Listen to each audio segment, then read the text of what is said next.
Hello and good afternoon.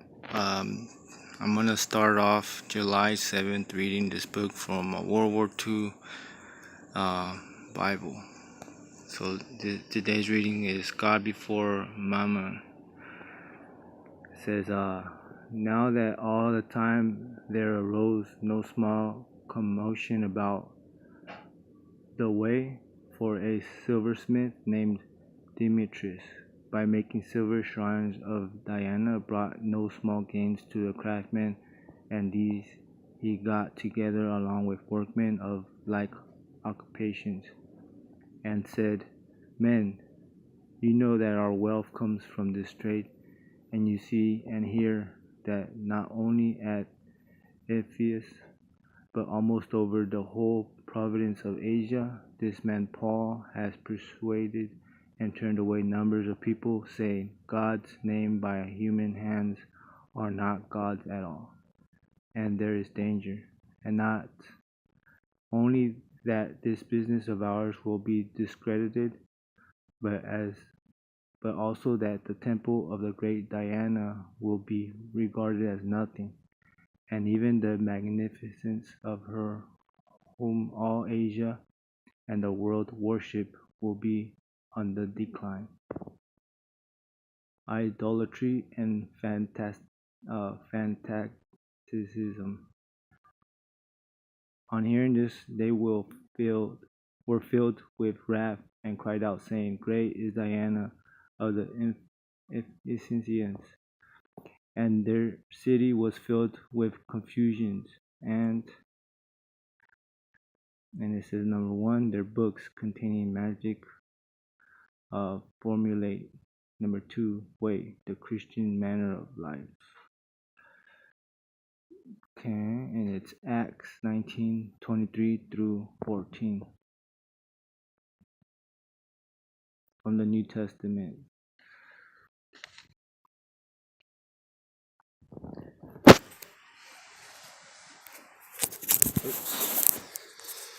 Okay, we got here. Okay. They rushed by a common impulse into the theater, dragging along the Macedonians, Gaius, and Artaxerxes, Paul's fellow travelers. But when Paul wanted to go before the people, the disciples would not let him, and some of them, Asiarchs, who were friends of his, sent to him and begged him not to venture into the theater. Alexander set upon by unthinking mob. Meanwhile, some were shouting one thing and some another, for the assembly was in confusion, and most of them did not know why they had gathered together.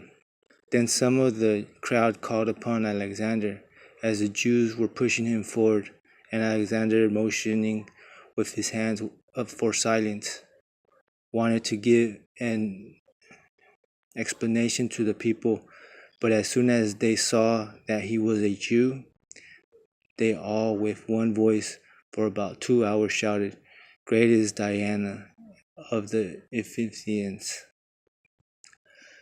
But when the town clerk had quieted the crowd, he said, Men of Ephesus, what man indeed is there who does not know that the city of the Ephesians is a worshipper of the great Diana and of Jupiter's offsprings? Since, therefore, this is undeniable, you ought to be calm and do nothing rash, for you have brought these men here who are neither guilty of sacrilege nor blasphemers of your goddesses, calmness and labor troubles. Therefore, if Demetrius and the craftsmen with him had a complaint against anyone, court days are kept, and there are proconsulars. Let them take actions against one another. And if you require anything further, it shall be settled in the lawful assembly. for we are even in danger of being accused of riot over today's uproar. Since there is no culprit whom we can hold liable for this disorderly gathering, and with these words he dismissed the assembly.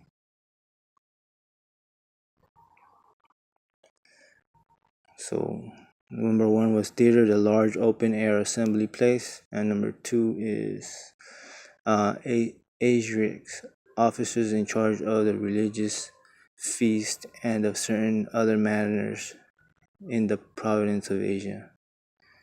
Amen. And that completes today's reading on July 7th. God bless.